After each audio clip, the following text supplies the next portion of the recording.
Come check us out every Sunday at 9:30 p.m., where Matt will be playing through his massive backlog of Steam video games, and join in the fun as you get to help decide what games he plays and what in-game choices he makes. Hope to see you there. Hello, Fearless Gamers. Matt here for Fearless Games, and welcome to another episode of The Joy of Painting Minis. Today, we're going to be painting an Aeldari weapon platform in the Biel-Tan color scheme. So, let's not waste any more time and dive right in.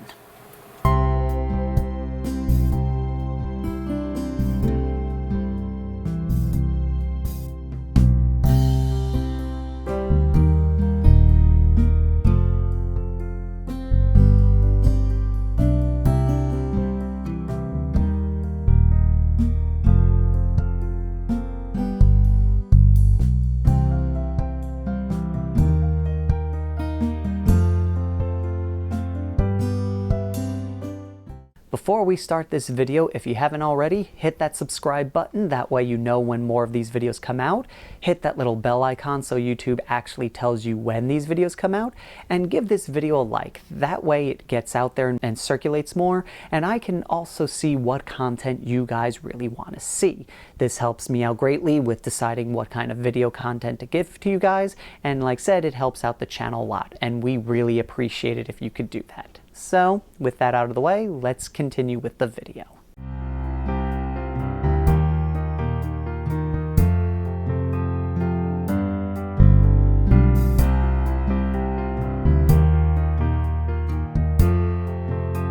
So, we first primed this model in Vallejo White Primer to give us a nice white finish, because looking at my little paint guide that I've made up, I like how the green we're going to be using comes out on white instead of a gray or a bone color.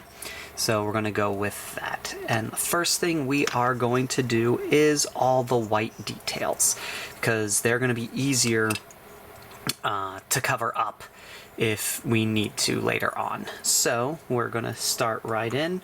We're going to get our white and mix it up with some contrast medium. Okay.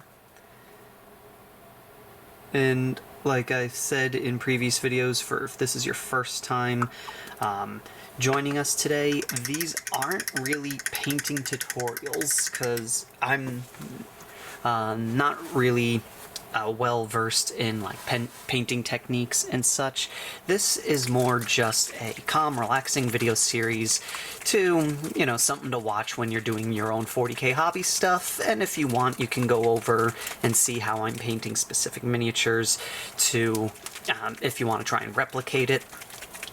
But overall, this is not a how-to painting video. This is more just a casual, relaxing video sequence. So, give our paint a good shake here. And I'm mixing a 1-to-1 mix with contrast and contrast medium. That way I get a nice flow in my paintbrush. And quickly looking at my reference model to see what I paint white on this thing. So we paint white in this area here. So we're just gonna go and brush this over. And like I said, we're trying to, on these big white flat surfaces, we're trying to get a minimal pooling when possible. And so what I like to do is I try to drag the paint over to where the creases are to ensure that the minimal pooling is happening and that all the shading is happening in the recesses of the model. And the reason I'm using contrast, even though contrast on these big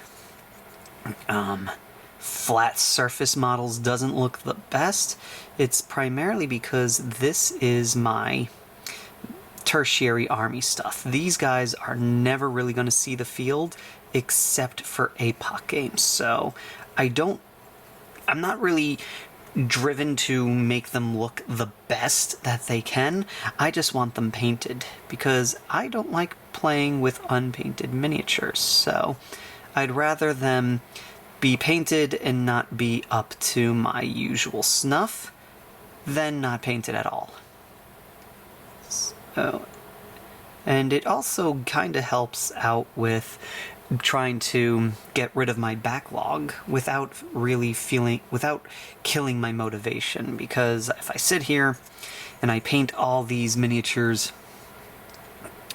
and like I said, I get rid of a ton of them just by painting them via contrast, and the speed that I can get a whole miniature done with contrast paint really helps get me motivated to finish painting models. If I'm like, oh, it's only going to take me a couple of minutes to get one model done, versus trying to do a huge bulk lot and it takes me 3-4 days to get them done. And also, I can be a little messier with this. I don't have to be as careful.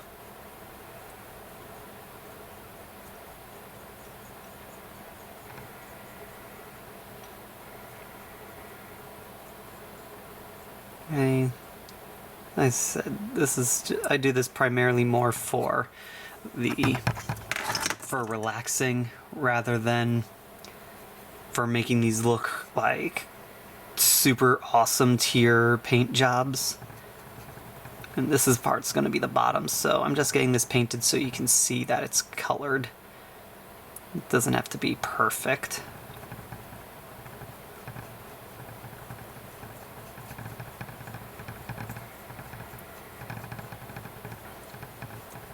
And I find the white is probably one of the trickier contrast paints, because if you do it too much, it just becomes gray.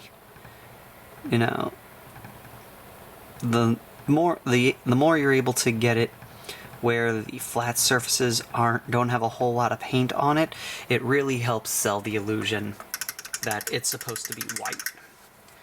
Which, I don't know how well it's coming out on camera here, but we are seeing a difference in the color shading. So, like I said, on this piece here, it's not going to look as good once we get to the gunners on the model. Then this white will really show up. Just loading up my palette with more contrast paint.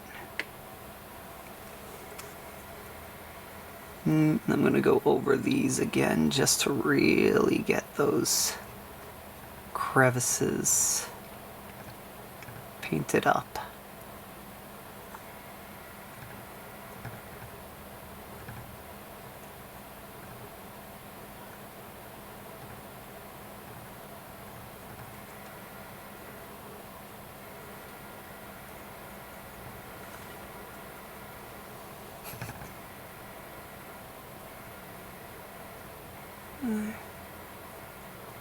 And I hope everyone had a great new year. This video is actually our first painting video of 2026, which is exciting. Didn't get a whole lot of painting done in 2025. As I mentioned in another video, I kinda hit burnout, which was tough. That was pretty rough to get through. Still not 100% there. I'd still say I'm still going through the effects of burnout, but I think I am starting to move past it. Going through a lot of my minis and essentially deciding to put them up for sale had helped out a lot, because I don't feel this overwhelming, like, weight of just models looking to be painted and me just thinking about how much time I have to paint them all. That was one factor that was affecting my drive to paint this stuff, was just looking at it and going, oh, I'm never going to paint all these things. And as I mentioned in our year in review video, the idea that what if I finish painting these and they no longer are usable. So those were all like factors that really had a effect on my drive to want to paint stuff. And so we'll finish up the white with this guy here, I painted a lot of the model off camera. And since he has got more lines on him, we can be a little more generous with the contrast medium, or the contrast paint, because he's got less flats. He doesn't have as many large flat areas on his model.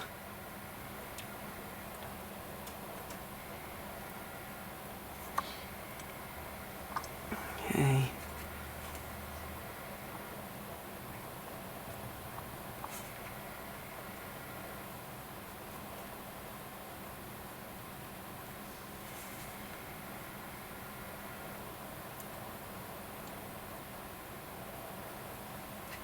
Which is good because we're almost about out of contrast paint right now. And I'd hate to get a fresh dab of it just to only use a small portion.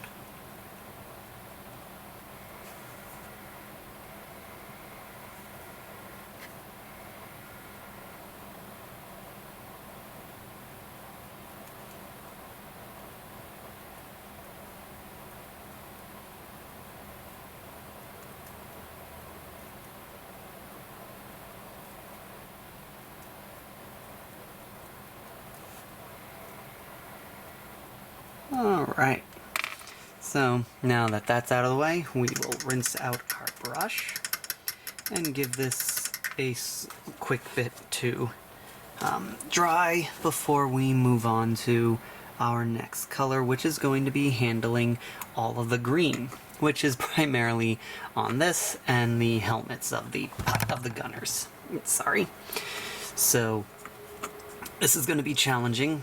We're going to be painting pretty much the entire thing while trying to avoid a handful of areas. Some of them we're not going to. It's going to be unavoidable. We're going to have to paint them over with a priming color, which I find if you're using white, the best thing to do if you need to do any cleanup on a model afterwards is to paint it with what was it? Celestia Gray first, and then hit it with your white primer. I find that it makes it easier. If you go straight for the white primer, you'll be like spending 3 or 4 coats before you are ready to actually move on. But we're going to try our best to not need to do that here. So let's move on to our next color, which is going to be Warp Lightning. Again, I'm going to do a 1-to-1 mix of contrast medium to paint on my palette. This is more to give me a little extra flow so it moves a little easier across the model. So get our contrast paint, put that over there, mix it all together to get a nice, consistent look.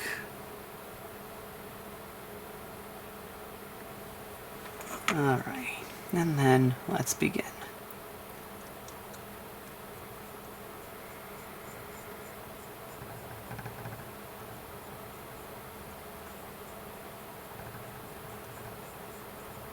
I really shouldn't be doing what I'm doing right now, which is focusing on this one area, because that's where you get those like ugly paint lines from.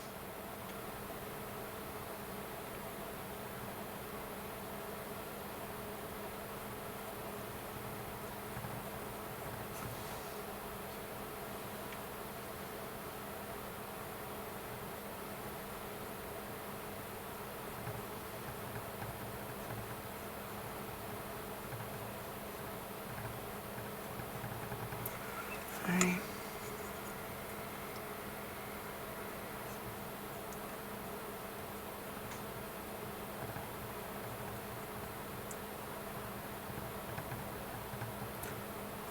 And even though, like I said, doing Biel-Tan here, we are going to be doing a second coat of this green just to darken it down a bit, to give it, because it's a little light and So if we do a second layer, that'll really give us that nice looking Biel-Tan look. And it'll make it easier for when I paint up my commander, because the commander in this, I'm going to actually use the traditional paint method. And so 2 coats of the Warp Lightning will give us a nice dark green that matches the green that I plan to use for my Autok for this army.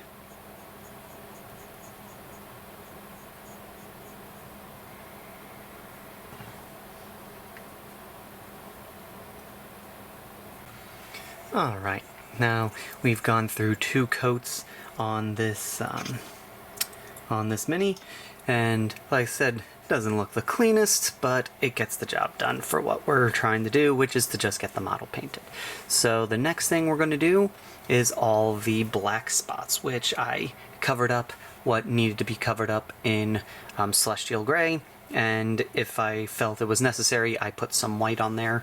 So we can now move on to coating everything that needs to be black. So we're going to get our Black Legion all set up, get our contrast medium mixed in there for better flow. So put down our contrast medium into our palette, give it a quick rinse. You don't really need, from what I've been reading, you don't really need to rinse off your brush if you're going to be mixing, as long as you do the contrast medium first.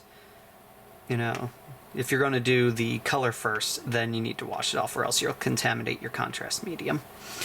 And then we're going to go and paint all the areas that we want to be black. Okay. And as I was saying, like I said, for a while there, I've been hitting some burnout during the 2025, and one thing I guess I would say, how did I keep my interest alive enough to not just completely quit? Well, there was a couple of things that I did in order to do that.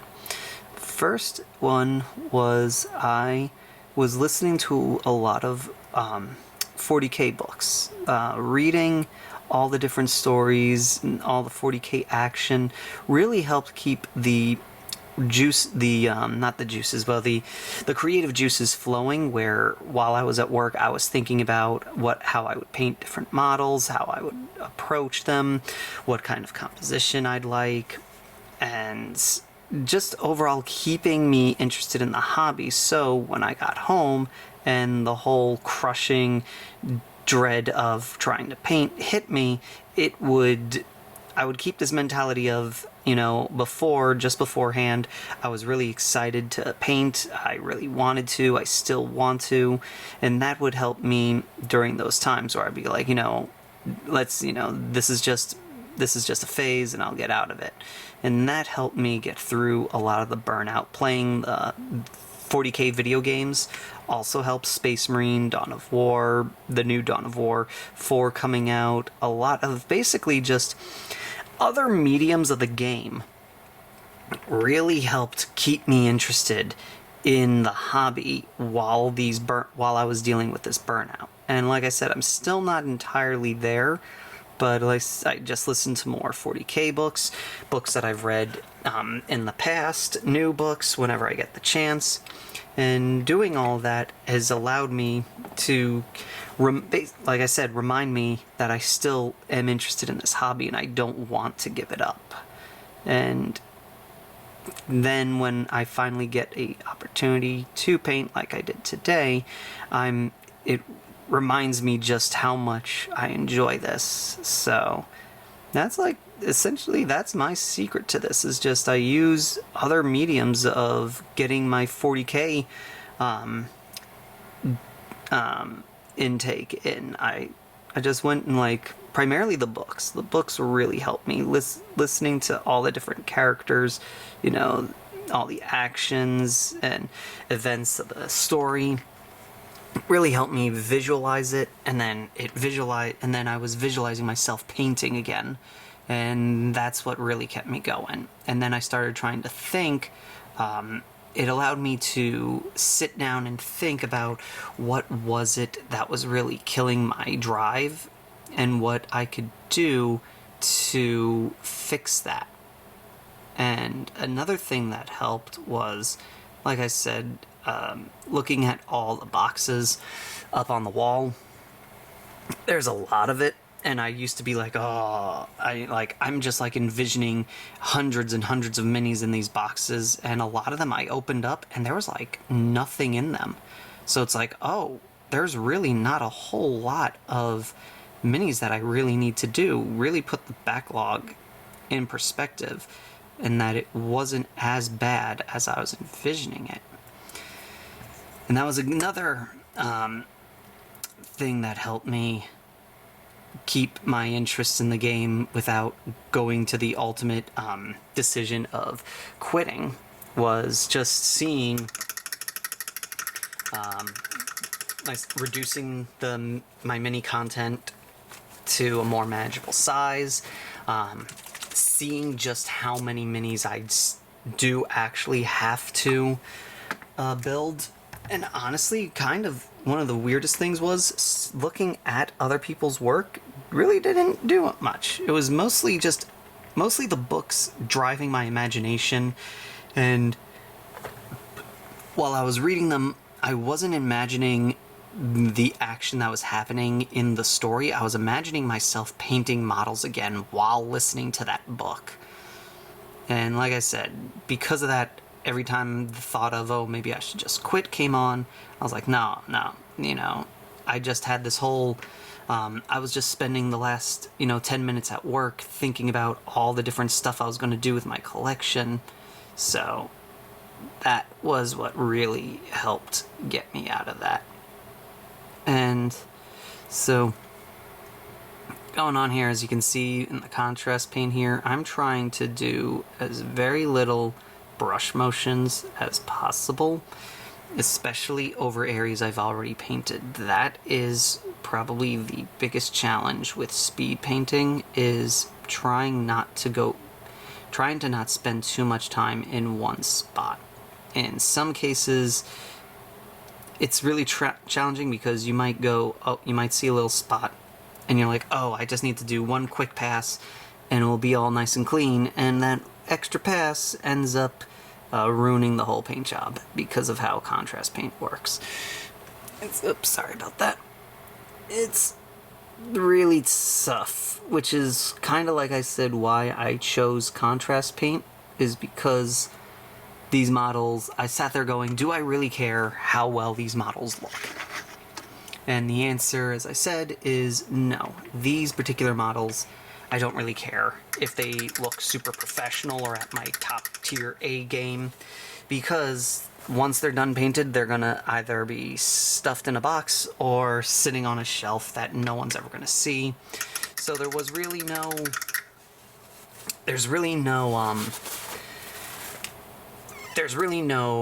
what's the word I'm looking for? There's no urgency, or there's no critical meaning to these models looking the best they can actually be.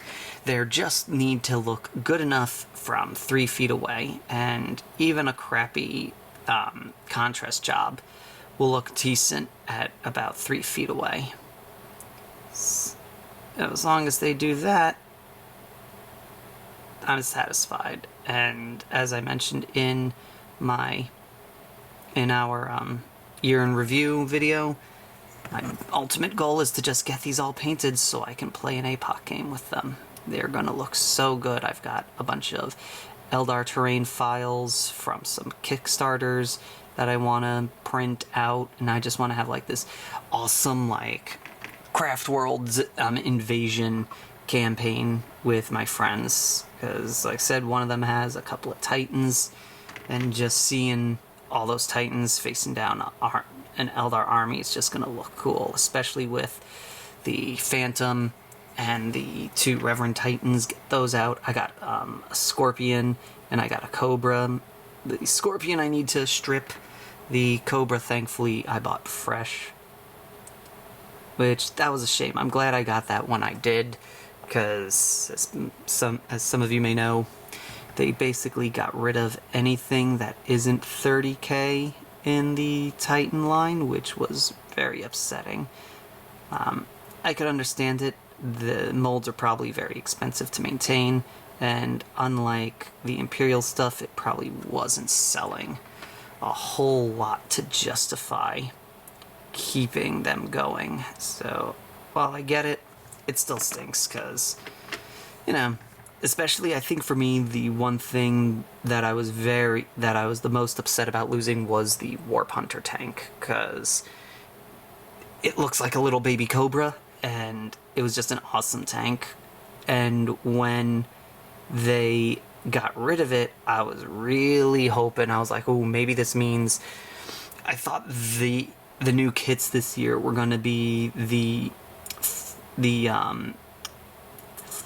Phantom Titan was gonna, not the Phantom Titan, the Fire Prism was gonna turn into a dual kit that makes the actually, it would have been yeah, basically I thought they would have maybe dual kitted the stuff, so maybe the Fire Prism tank turns into the Warp Hunter.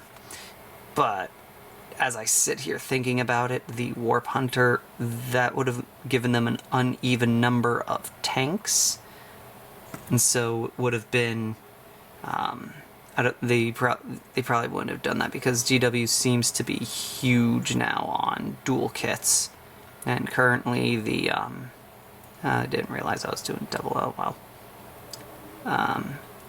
and currently the Fire Prism does 2 kits already. It does the Fire Prism and the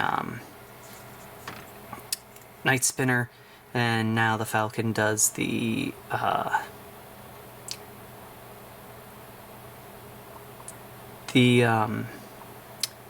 Wave Serpent.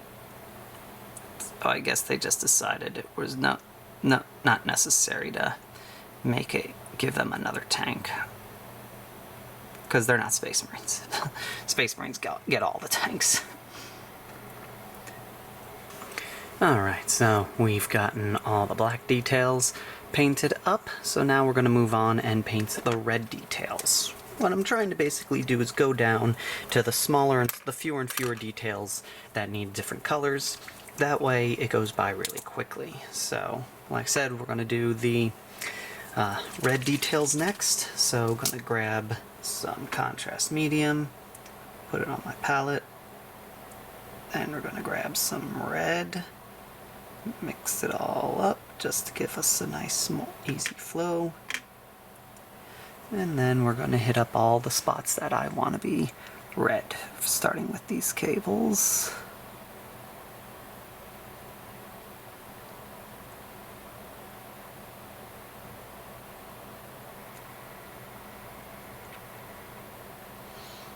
And then one of the things I'm kind of excited about is once I get this painted, then I'm going to move on to basically the line troops for this army, which is going to be a squad of Guardians and a squad of and then a bunch of Aspect Warriors, and I'm looking forward to those because they're smaller, so with the contrast paint they should go a lot faster than this guy did. And like I said, that's one of the real appeals to the contrast paint, is just how fast I can get all these things done. So now we're gonna paint up these buttons.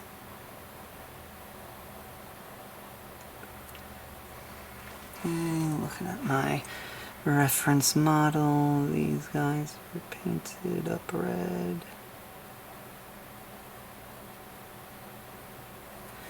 And then this button, even though you'll probably not see it because of the way his hand's positioned, it's going to get painted red.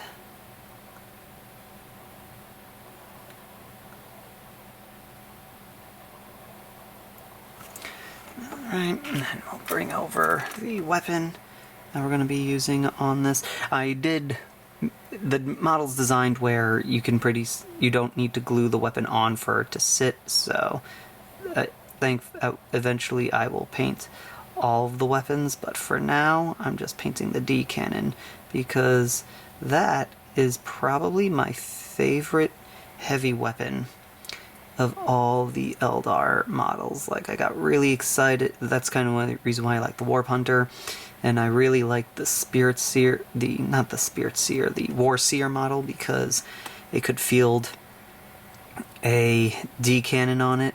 That was one of my favorite weapons. When I started back in the day, the D cannon was a guess range weapon, so you didn't just fire it, you had to guess the range and then drop a template, and if you were off, then you had to hope that it hit the target. And so now we finished all the red, it's all done. We're going to move on to painting all of the yellow bits on this platform. Oh, excuse me. And so we're going to get our yellow out. Give that a good shake because it's been sitting for a while. Get all the pigment out of the bottom of the thing. There we go. And apply some medium to our palette. Then a touch of yellow to lighten it up. Maybe just a little bit more yellow.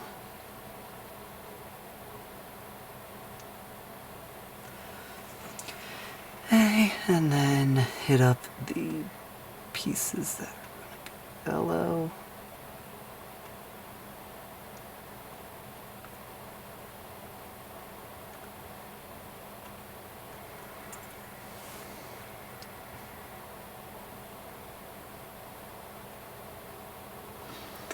Okay, and now we are going to do one more color before we're going to do a little bit of freehanding, which is going to be a little tricky. Freehanding is not my strong suit. You can skip the freehand step if you want.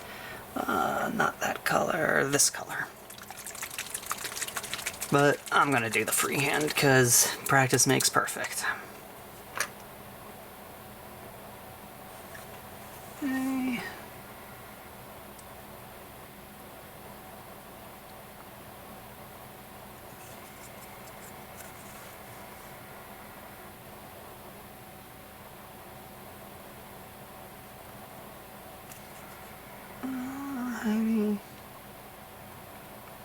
Okay, now gonna do a little freehanding before we move on to the next color in the contrast.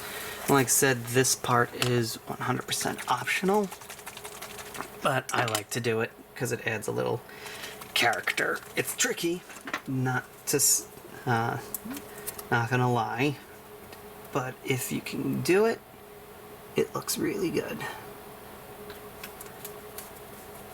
And what I first do is, I gotta find the right paintbrush for the size that I want to do, and then I'm gonna practice on my palette. Okay, I think I got it. Okay. So now, I'm gonna first paint a line going down the center. And then 2 lines going off the sides.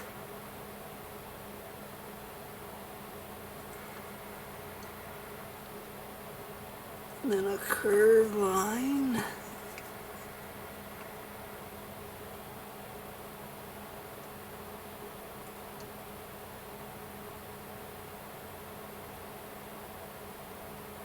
And there. Not my best work, but it gets the job done.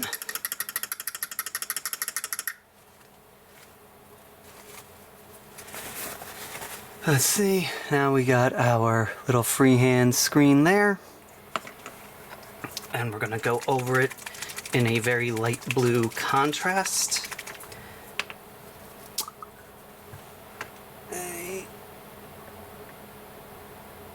some contrast medium on my palette and get really heavy on there. Then a touch of blue.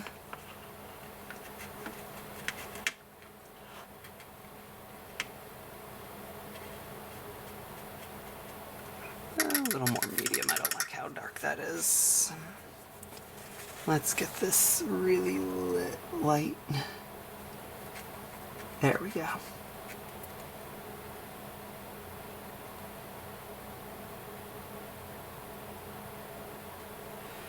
Okay, and then we just paint over that screen that we just painted.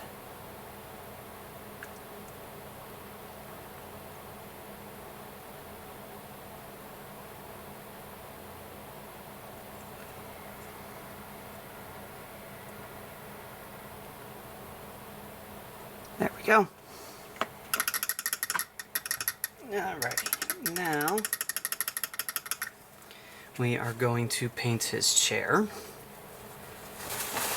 which probably not the best color choice that I did for this, but I'm committed to it now, so let us see what we can do with it. Okay, first get some contrast medium on our palette, and then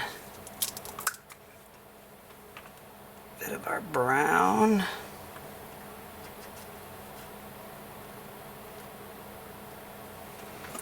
Okay, and here we go.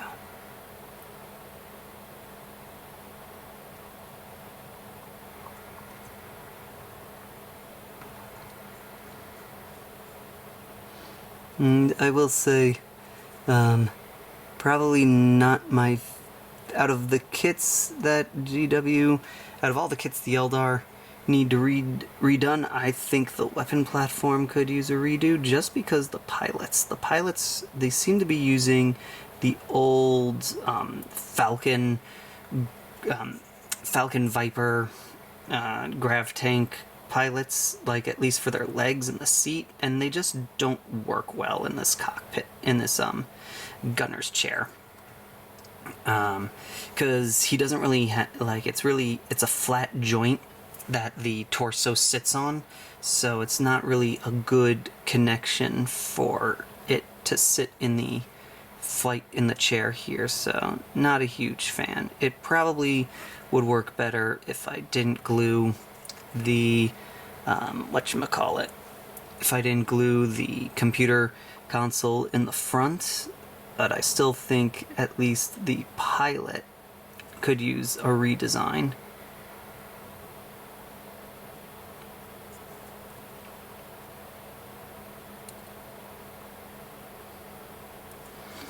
Hey. Oops, almost went into the wrong color there.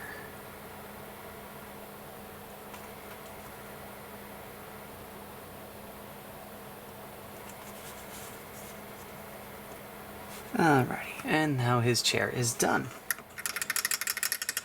Okay, so now what is next on this agenda? I think we are pretty much done with the weapon platform, so we'll put him aside for right now and finish up the gunners, because still need a little bit of work on them, and then we will get to the freehand on the weapon platform, the Biel-Tan famous thorny vines,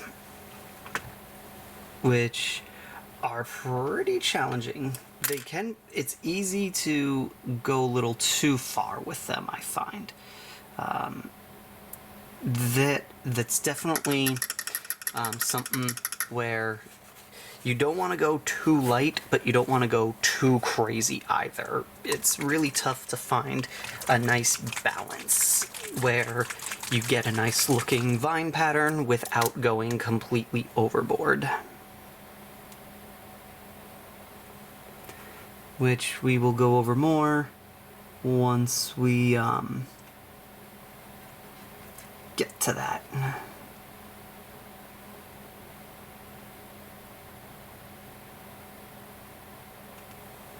Okay, and then we're going to start painting up the holster here.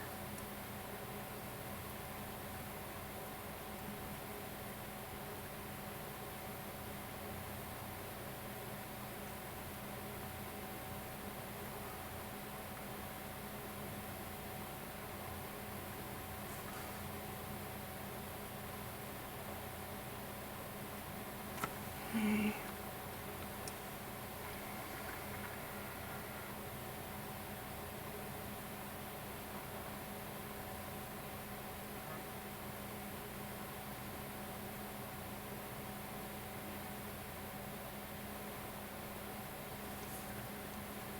And paint up his pouch. And like I said, this is going ridiculously fast. It's just so great. Also, the color scheme is pretty simple. Biel-Tan, at least on their troopers, it's very basic color scheme. It's not too complicated. Whoops. Put my brush in the wrong paint, but while we're here, might as well.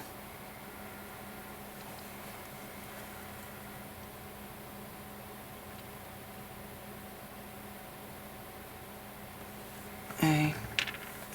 And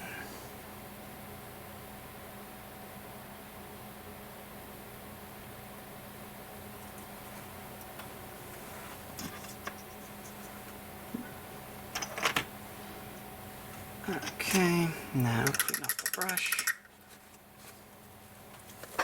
and go back to what I was doing.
Okay.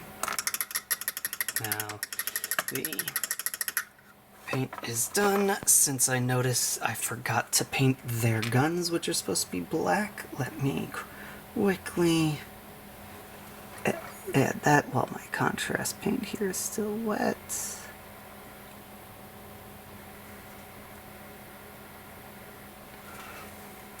Okay. Alrighty, so now we have our model, and it's assembled, and it's looking pretty good. Like I said, it's not going to win any painting competitions, but it's going to look nice from 3 feet away on a tabletop, which is all we care about in this painting technique that I'm using. So, during the break, also, while I was assembling everything, I also painted their spirit stones black, so I can jump on into the next color, which is we're going to paint up those spirit stones because they're pretty much the last really tiny detail that's like needs to be painted before we go on to the more optional stuff. Which, so first we're going to take a little bit of silver, paint up those what will be gems. He's got one there, and then he's got one right there.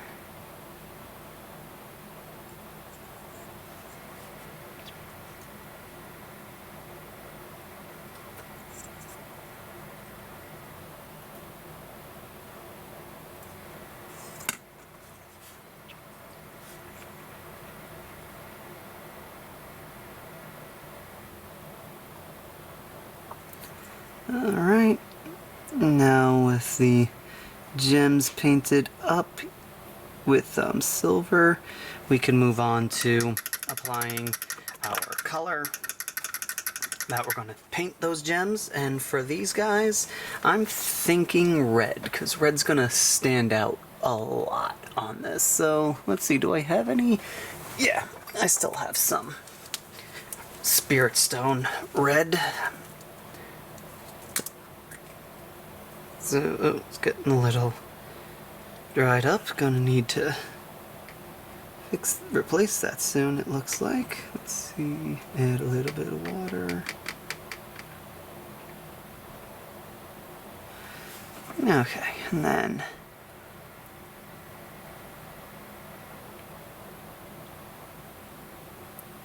apply it to the silver. And if you want, you could, if you don't have access to the Spirit Stone paint, you can use blood red or any contrast paint over the silver to paint up these Spirit Stones. Either straight from the pot, or you can thin it down to get it really nice and thin, just so to help to get the metal to shine through a little better. But that's entirely up to you. So, at this stage, we could call it done, but we're going to do just a few more little things to this model, because while, like I said, this is mostly for parade use, we're going to do a couple of little bit of things. But first foremost is we're going to be painting up his base. And I first started out with moot green here, and the base was white. I have to do another coat of it, but I painted the edge black. I'm not a big fan of changing the color of the bases. For some reason, I like them the black on the base here, though granted on some of the other Aeldari models that I painted, I did paint up the base, but I'm always got a sucker for traditional black, and Biel-Tan was my first Craftworld officially, so I'm going to keep it in my old traditional way I paint the bases.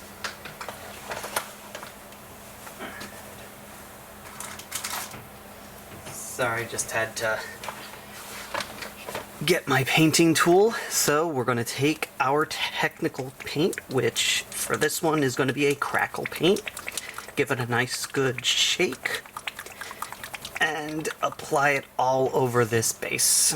And we want to try and get this nice and thick, because if I make it, you want to try and find a happy medium. If it's too thin, it's not going to really get the effect very well. If it's too thick, it's going to make these really big chunks and risk painting it over, chipping off. And one thing I forgot to do, I just realized after I started applying the paint here, is I forgot to put a satin coat underneath. I've been told that the effect on this paint, the paint does better. I hear that this paint does better over a satin coat under that if it's applied on top of a satin coated paint, but we'll go with out. This is going to be one of those things where very few people are actually going to see it because of how big the model is. The model pretty much covers the entire base, so no one's going to see it too much.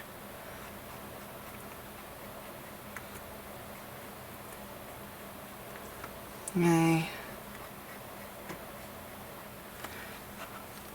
And just want to get it nice coat over here so the green doesn't bleed through.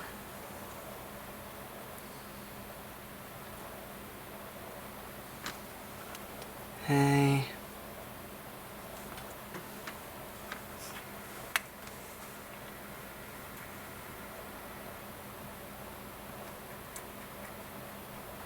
Just trying to get it where there's no real thin spots here.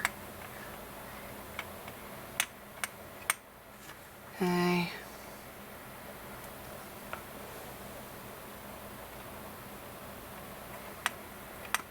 And get a little more on this spot here. Alright, so now that that is covered up, we are going to put this off to the side to properly dry and crackle on its own. So we'll move that out of the way. Clean off our spatula tool, and then we'll move back to painting the thing. Alright, now while that dries out of the way, we're going to go and finish up the last little bit of details on this thing. And the most important one that we're going to do is the freehanding, which can be challenging. So, let us try this out. Like I said, I don't normally do this on camera, so I don't know how good this is going to come out. So, let's see how we do. So, what I find is the best way to do this is to pick a point and pick your end point, and then just draw a nice wavy line. And first, I do it I do it really thin first. Like a lip.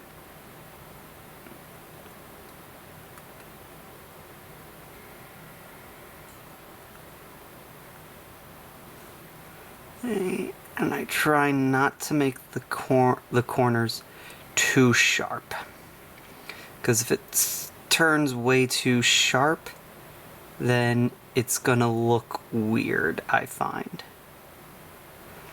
Okay, and then we just continue going on across different areas of the model.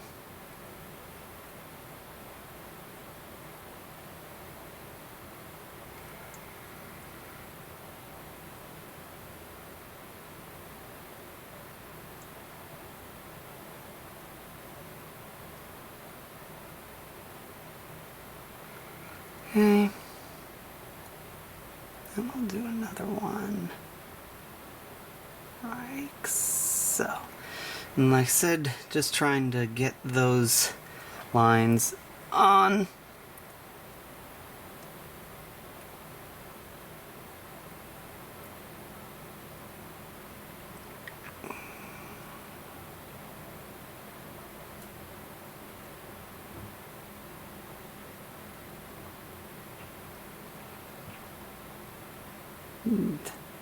One thing actually that I do like about the thorn vines on Biel-Tan stuff is I think it's really good for practicing freehand, because it's a really simple it's real simple, so you don't have to really worry too much about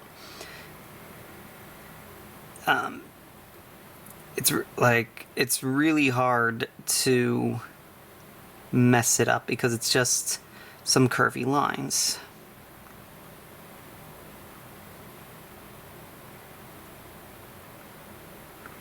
Okay. And like I said, the only thing I try not to do is to make it too sharp of a turn.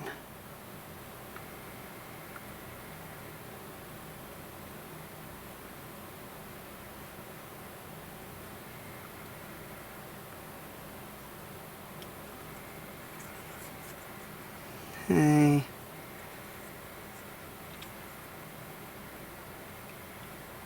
And I think we'll do one more.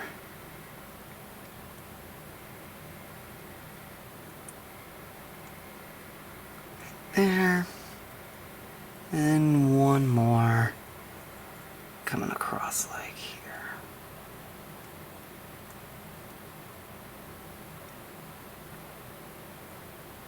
Okay, now that I've got my lines established, I'm going to go over some of them that need a little bit of cleanup and some thickening.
Alrighty. And then go once more over the ones on the front hole.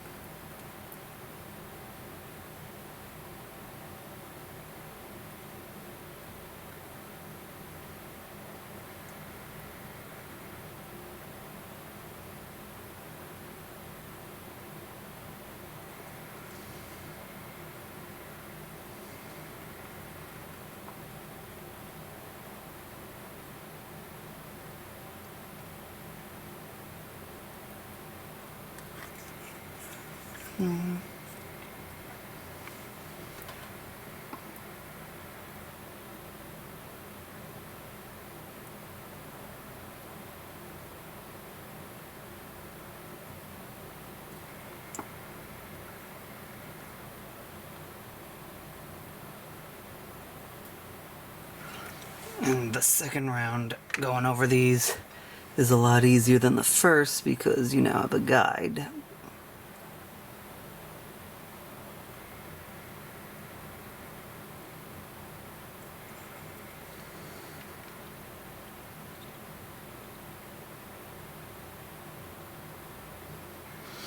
Okay, now we're going to clean this up and we're going to add our triangles. Okay. So with these we want to try and get a nice thin tipped brush for these triangles so they're nice and pointy. And then I basically try and determine which direction they're going, and then try and place them on the tops of curves and paint them in to the vines.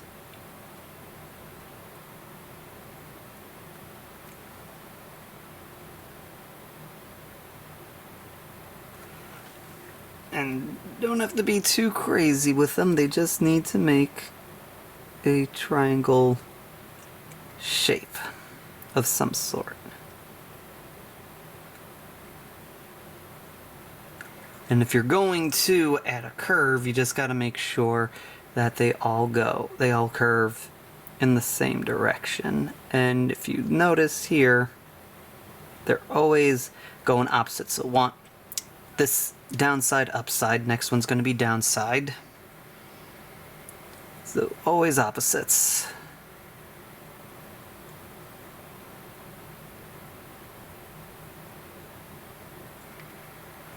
Okay.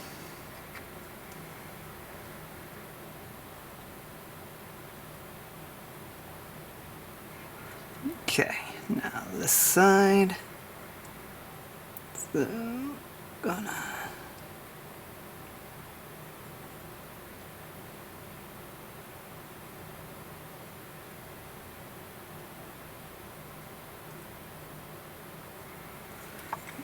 Okay.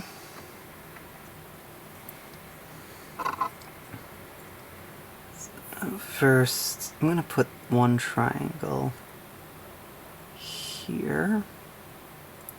That'll help me decide where the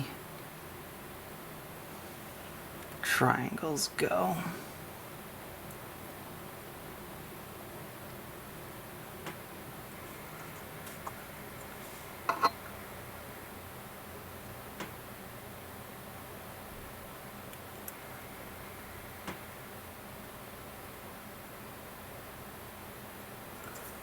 Okay, and as you can see, these triangles aren't the greatest. I can clean up some of them a little bit with a highlight by just simply going over that line, and a nice sharp highlight will help on one side of the thorn, will help pick out that edge a little bit.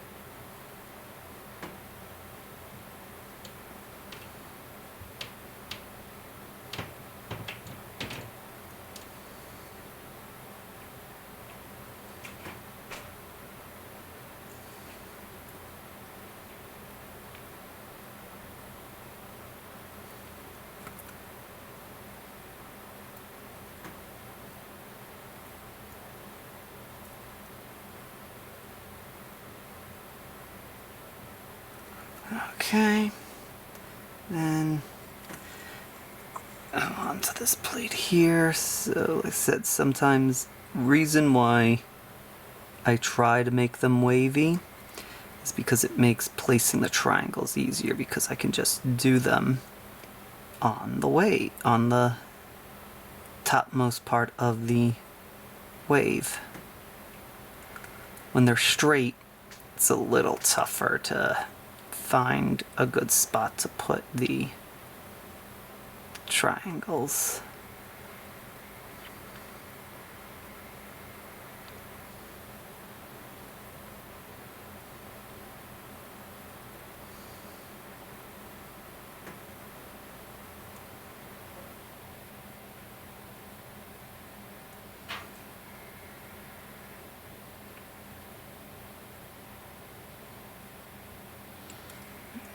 Okay. Like I said, I'm not the best at freehands, and you can see this freehand is fairly easy to do. I think, like I said, I think this is a very good beginner freehand for almost anyone who wants to get into it but is too intimidated by the idea of freehanding, because freehanding can seem challenging, especially when you mostly think of freehand. You know, you usually think these complex pictures on the miniatures, or little intricate scripts and such. And so it's like, how can I do something like that? But this kind of freehanding, it's nice and simple, nothing too complicated. It's just a couple of lines and a few triangles. And it's such a simple effect, but it works very well. Okay, and so there we go with our thorn pattern, and now we're just gonna add a highlight to it, so that'll help clean up the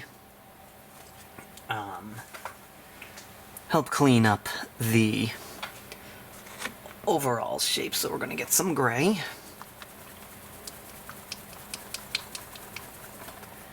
And checking out my reference minis for a bit here. Okay, so I'm gonna take my highlight color, which is a gray,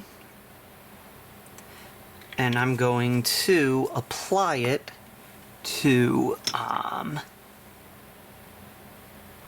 one side of the triangles, and if I have any like lone curves that don't have any triangles on it, I'm going to apply a highlight to it. So I'm going to pick one side.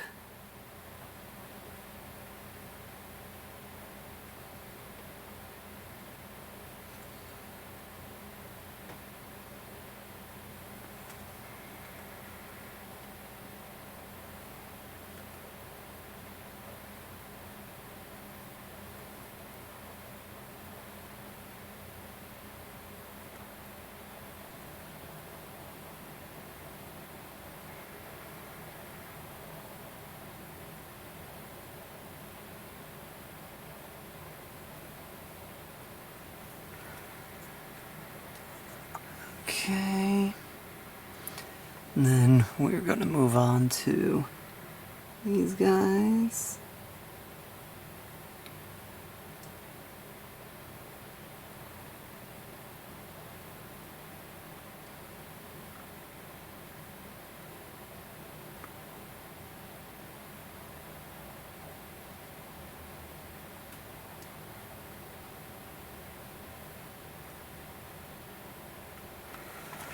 Okay, almost done. And on these areas where the thorns cross, I'm going to put a highlight just so we can see where these thorns, basically to help separate the thorns so it doesn't look like just a giant blob.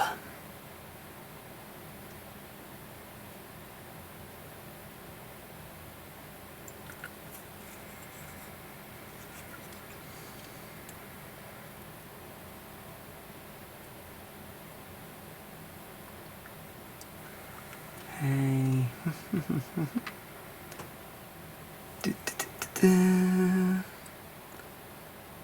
And then we're almost done here.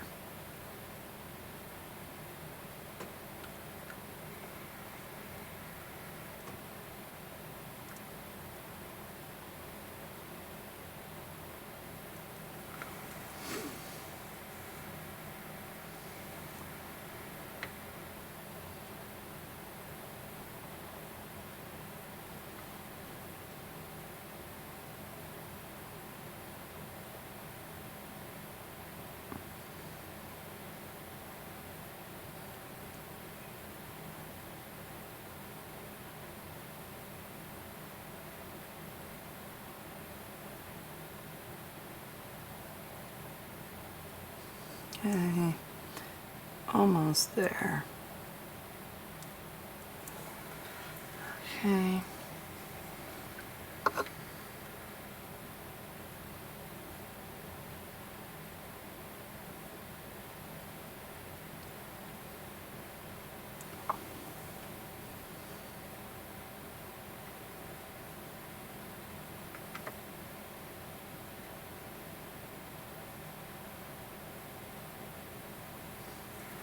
Okay.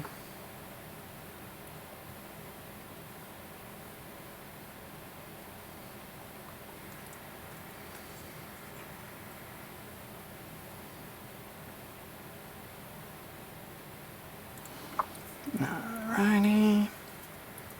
And just add a very thin highlight up here.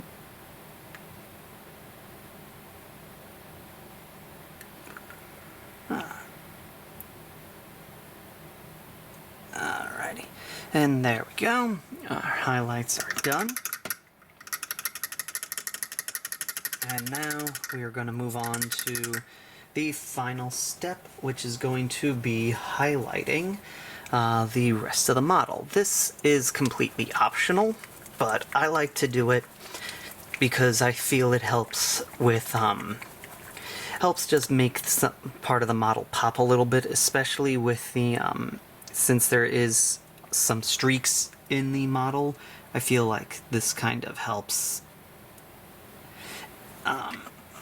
kind of just helps give the model a little more definition, since those swirls, since those paint streaks can kind of take away from it.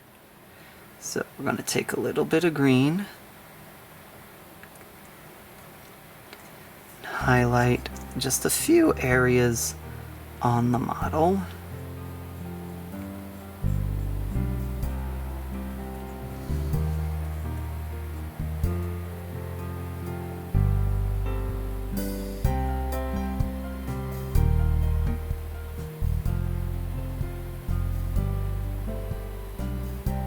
And with that, our model is done. All that's left to do is add some transfers and a top coat of satin varnish.